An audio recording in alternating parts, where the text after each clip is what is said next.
into the ESPN FC studios. Craig Burley, Alejandro Moreno, Paul Mariner, Sebastian Salazar will be joined as well by Frank Leboeuf, standing by from Paris, World Cup, European champion, and one-time teammate of Craig Burley's at Chelsea. Goody. Yeah, perhaps the highlight on his resume, yeah? That's why he's looking so miserable. It's a long time ago. All right, let's get to the weekend's Premier League schedule. You'll notice no Arsenal, no Manchester City. They were supposed to be playing Southampton and Manchester United, respectively, in the League Cup. And how about the weekend ending on Monday? Leicester and Liverpool from King Power. The first game for Leicester since the sacking of Claudio Ranieri, who was tore up. Here's the direct quote. "Yesterday, my dream died. After the euphoria of last season and being crowned Premier League champions, all I dreamt of was staying with Leicester City, the club I love for always." This is coming from a man who's coached 15 club teams in his day. Here's what the papers are saying. Mirror, Ranieri was betrayed by Fox's flops. The Sun, Dilly gone, and Dele gone as well. Nice little play on words there. But, guys, it sounds like this was brought on by a player mutiny. Craig? Well, I mean, I think there was player mutiny in the wings for quite a while at Leicester. Just going back to the terminology, I personally don't agree with the sacking. I think it's quite ridiculous at this point. However, Ranieri's dream didn't die because his dream was never to manage Leicester City. I mean, let's be honest, your dream might be to manage Real Madrid or Barcelona or Manchester United or Roma or Juventus. Your dream is not to manage Leicester City. He was shoehorned in there. It was hugely successful.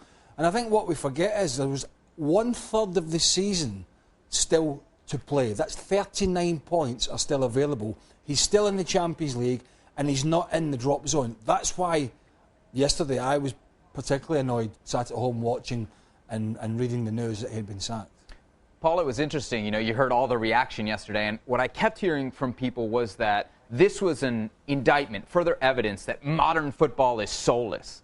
But if this would have happened 30 years ago, we'd probably be looking at the same result, no? Yeah, no, totally. I think, look, you've got to look at the factors. Look, they lost Kante in central midfield. You could see that Drinkwater couldn't pick up all the slack because it was impossible for him to do so. The protection from the back four with Huth and Morgan has been very, very poor. They've been leaking goals. Every player in the side has not been playing at the level. Now, for whatever reason that is, only the players know what their answer is. If you look at Mahrez, the type of form that he's been under, Vardy got tumbled very quickly, purely and simply because teams know how to play against Leicester City now. Albrighton not as industrious as he was last season. So when you factor everything together with the results, this is the only outcome now.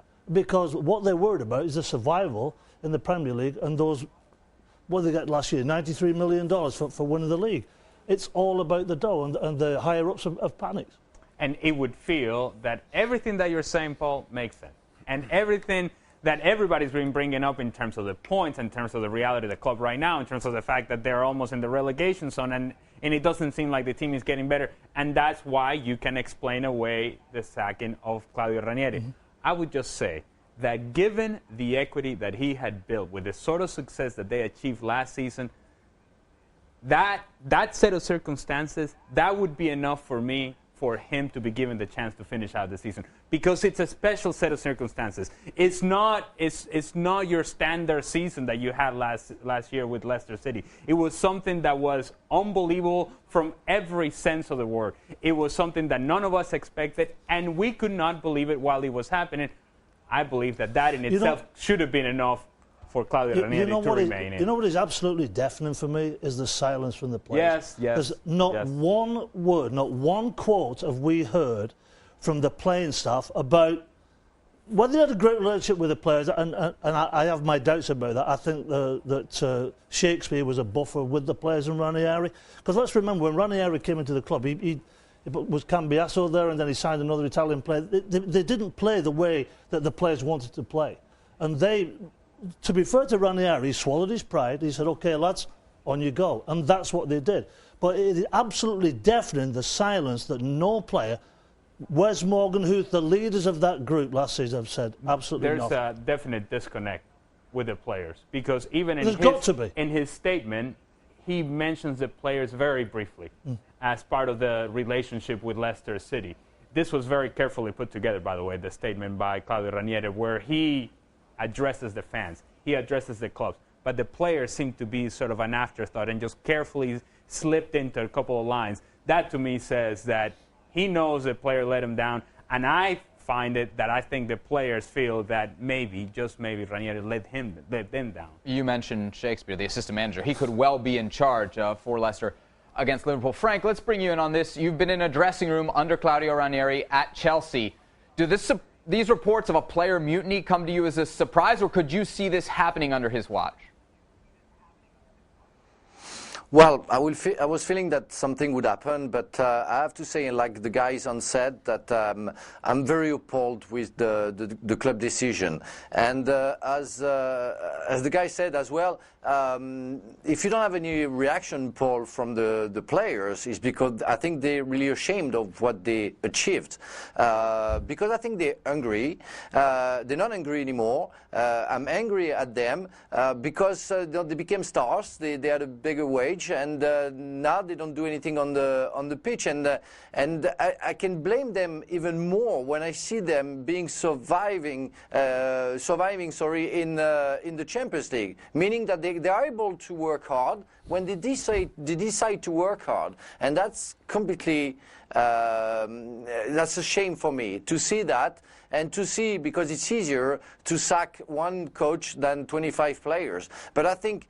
If you want to find somebody guilty for that, it's of course the players, because they didn't do the job, and the decision of the club is irrational for me, and I think they have to be blamed as well. Seb, all the goodwill, let me just put it another way, all the goodwill this club built up last year has gone, in my opinion. Now, I'm not saying I hope Leicester City get relegated, but I think there will be plenty out there that are thinking along that lines, thinking, well, I hope they get the just rewards. Let me put it in some sort of context. Leicester City have always been a bit of a nowhere club. In the top division, down the divisions. In the top division, down the divisions. You know, maybe for 2, 3, 4, 5 years at a time out of top flight football. Ranieri, but not alone, delivered one of the biggest sporting achievements ever in the sport that we follow.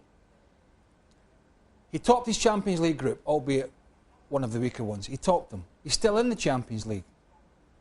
1 year after winning that, or not 1 year, a few months after winning the league, they sacked the manager because they've had a few bad results and they're losing a few goals and a few players are unhappy. I mean, it is weak management of the highest level, honestly. This feels to me like this classic story of a family that wins the lottery and somehow it breaks the family apart, and somehow years down the road nobody gets along with anybody. It feels like that's the same story. Leicester City won the lottery, and they didn't know what to do with those winnings. The players weren't happy with training. The players weren't happy with formations. The players weren't happy with personnel selections. That's what I'm reading in the papers today. And wait for it, the players were not happy that chicken burgers were taken off the menu. When you start hearing stories like that starts worrying me. And 1 point from their last 6 league games. Look, the reaction. No, it's not great. No. I like chicken burgers, by the way. You do? Yeah. Clearly.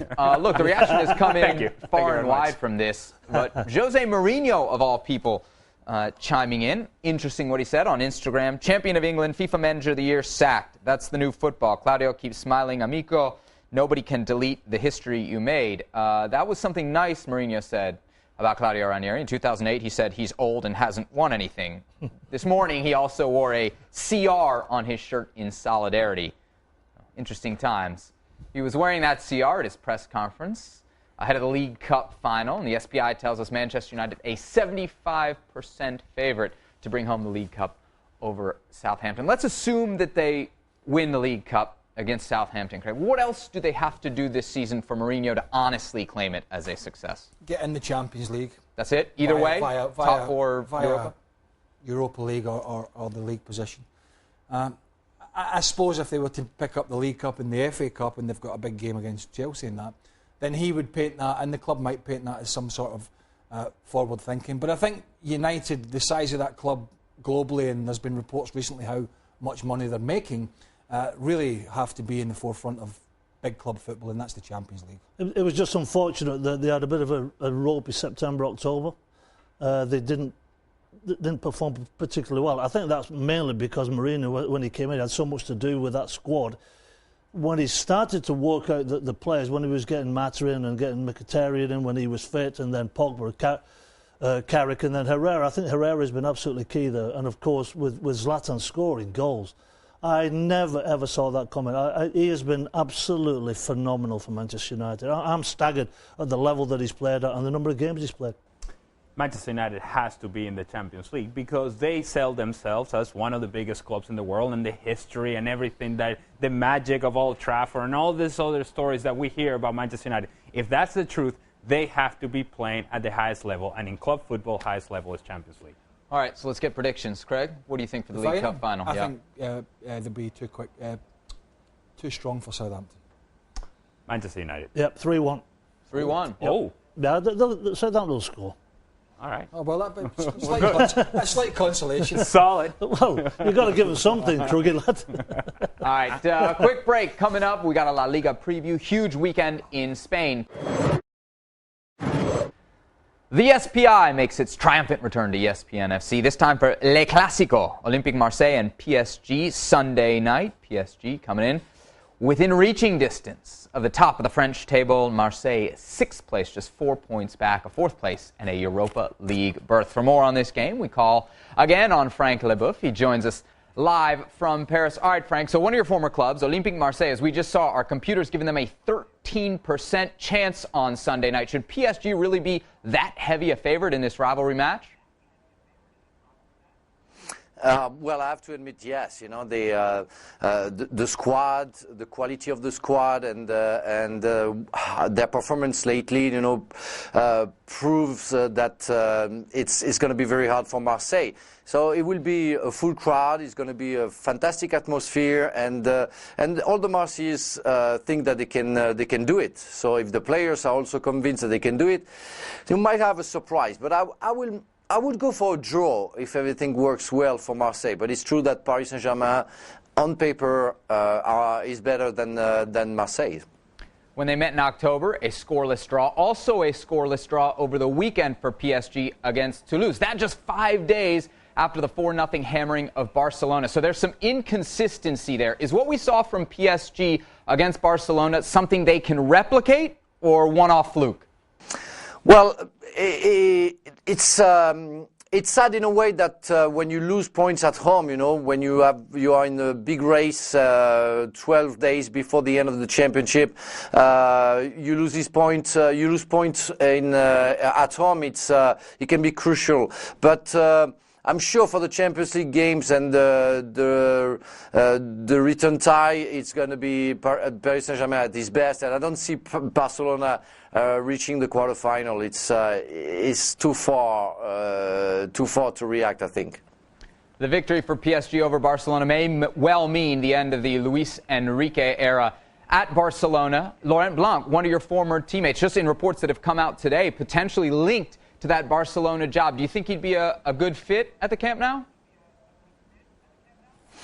I don't really know. I think that you need to understand the Barcelona culture, and maybe to have been a player for a long time. But Laurent Blanc played maybe a year for Barcelona, didn't really play, it wasn't a success there. So I'm not sure that he will be able to replicate things like Johan Cruyff did or Guardiola. It's going to be hard. The pressure is going to be big. I wish him good luck if he decides to go. I had a lunch with him and some other former players from '98, and he didn't say anything. It's maybe he didn't know, or maybe he knew, but he didn't want to share it. Mum's the word from Laurent Blanc. All right, look, in the league, it looks like it's setting up for a PSG-Monaco title race. PSG entering the weekend 3 points back of Monaco. Between those two teams, who do you give the edge to? I will go for Monaco this year. They are offensively a fantastic team.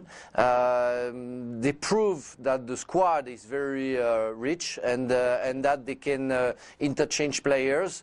The game that they had against Manchester City prove how offensively they can create chances, but they have to work harder defensively.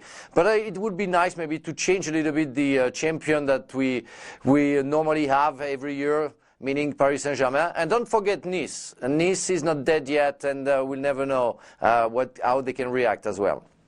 So you mentioned the Monaco-Manchester City Champions League tilt. Radamel Falcao is a guy who was dead and buried maybe 12, 18 months ago in a sudden resurgence. What do you make of his return to form?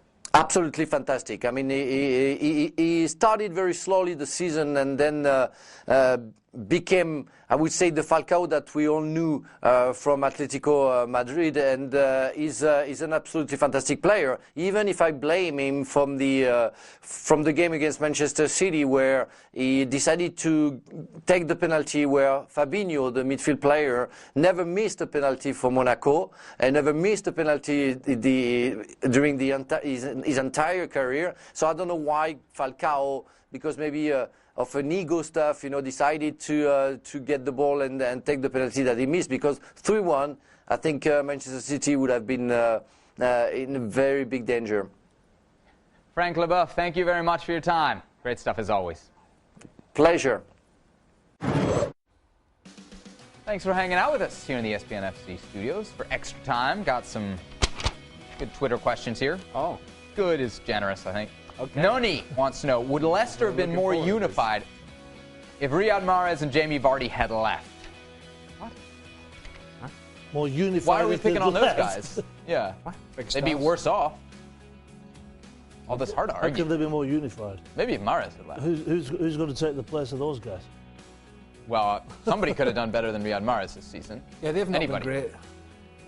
Hindsight. I can't see that they will be more unified. Why would they be more unified? I don't know. See, those it's a two Twitter should have, question. those two should have left when they had the chance. Because who really wants Jamie Vardy and Riyad Mahrez now? Should Leicester have cashed out on those guys when they had the chance and gotten what you would assume is kind of max value? Possibly. But in hindsight, but you know who Right, the in smartest guy is? He's N'Golo Kante. Yep. He's doing fine for himself. And maybe the best of the three. We too. won the title. I'm out. See you guys later because we're not going to do any better than this. And he's going to win it again this year. There you go. Smartest guy around. More Leicester. The thing with Vardy, I mean, when Arsenal came in for him, I can't remember who else came in for him. He was only going to be a sub at Arsenal. I know, Wouldn't have played for but he wasn't the right player for Arsenal. That was never happening. Teams defend deep against Arsenal, so he's got nowhere to go. N'Golo Kante, Chelsea or Leicester? Right. He's a player of the year, that boy. He's been Player of the year. Gotta be, right? Just based on what last Unbelievable. year's team did and this year's team did. Unbelievable. been super. All right, another one here from Noni. Why did the board side with Nigel Pearson longer than Ranieri? He was dead last and called a reporter an ostrich. What? I just think that's not that creative of an insult. If you're going to insult a reporter, there's much better Oh, thing. it was something. I've been called much worse than an You ostrich. would know. Yeah. Head in the sands. You'll be called something after this is over as well. I've been called Nigel's sort of untenable, wasn't it? Wasn't that the term that they came out with when they had to get rid of him? Yeah, there was. Yeah, but I think the question is why they didn't get rid of him at the time they were struggling, because he did keep them up in the end before he lost his job. Why not move Pearson on at the same point he's moved? Right. Why give him till the end of the season, not Ranieri? I think because expectations now have just got stupid. Because they were always a relegation threatened side at that point. You know, where they are in the league now, if they'd been there 2 or 3 years ago, Leicester fans would business as usual. Be doing cartwheels around the place saying, oh, we're going to stay up. But now it's disgusting that they're down there. Do they stay up now, Ale? Now that they made this change? I think they stay up, but I don't know if it's a reflection on Leicester as much as it is a reflection of everybody else that is down there. There's a lot of bad teams down there, and I just don't know that those teams can rally. Although there's been a better performance from Hull, but Leicester, I think, will have enough to survive. Yeah. All Swansea, a couple teams that have picked it up. All right, Brian, last one here. Paul, welcome back. How was your vacation? It was absolutely magnificent. Sensational? You don't want to give us more details, flesh it out a Well, little I bit? mean, look, when you get to my time of life, you go and do the good stuff. So I went and see my mum. She's 87 years old and absolutely flying. She just redecorated the whole house. Your mum's only 10 years older than you. How did that work? So, I'm not a scientist. What happened there? how's that work? And then I went to see my children and get away from this brigade. How old are your children? 5. Is it real? They're very. Yeah, we have a. Because one of your boys is on the golf, isn't he? Aye, so is Brilliant job. Even better than ours. Following golf out. He follows, one of his lads, I won't say, follows the European tour around. Cameraman. No, he does graphics and all sorts of stuff in the truck. Oh, he's the one that gets blamed when it comes up on the screen and it's wrong. He does that. Pressure. But, well, you know the lads he works with, Dougie Donnelly and Big Sam. Gets to go to some great places. He does that. Not Bristol, Connecticut, but you know. No, thanks for I asking. like Bristol. Thanks for asking, I like Brian, Bristol. mate. I had a fantastic time, and it's wonderful to be back with these two young men, these youngsters. Well, in comparison, You guys yes. miss him? No. Not at all. Ale? Well, he's on social media now the last couple of years. Right. So you stay connected. I must say he's better on it than Nico, but he's still not great on it. No, Stevie only promotes his book. As experienced by the one night when I was sitting in the house and I saw his phone number appear on Twitter. Not a good idea. So Explain it. So Explain it. I'm sat in my little office at home, and the phone goes. It's Craig. I think was it a Friday night or something? It was a weekend. Whatever. And the phone goes. I thought, this is strange. I said, hey mate, what's going on? He says, do you know what you've done? I said, no. He says, your phone number is for the world to see. Now, how long did it take you to tell me how to get that phone number? A long time. You let it sit up there for a minute or two. Well, somebody direct messaged him on a private, as you know, and asked him to privately send his phone number. It was an ex-player, and he said, yeah, no problem. And he just went, here it is, put it on his normal Twitter, and then he couldn't work out how to delete it. No, I couldn't. It must have took me 45 minutes to do that. Paul, you and I literally... My phone's been going on. So if you want to go on Paul's Twitter account, next week he's giving you his bank details, Social Social Security number, his address, what the Christmas dinner, what time that's at. Yeah. No, that was a mistake. You and I literally sat in a meeting today about social media. Were you not paying attention? No. What did he say? Solid. Yeah, Ali and I weren't invited. I don't know. I'm not good in meeting settings. I blacked out for a while. Let's check the email whether you're invited. Oh, I was not. I'll show you the email. Yes, you did. All right, you're out of it. It didn't say that we weren't. Did it say we're not allowed to be sarcastic on Twitter? No. Right, No. that's good. If they said it, I missed it. Carry on. Don't miss a Sunday night. All the action from a great weekend. ESPN FC, midnight Eastern Time. We'll see you then.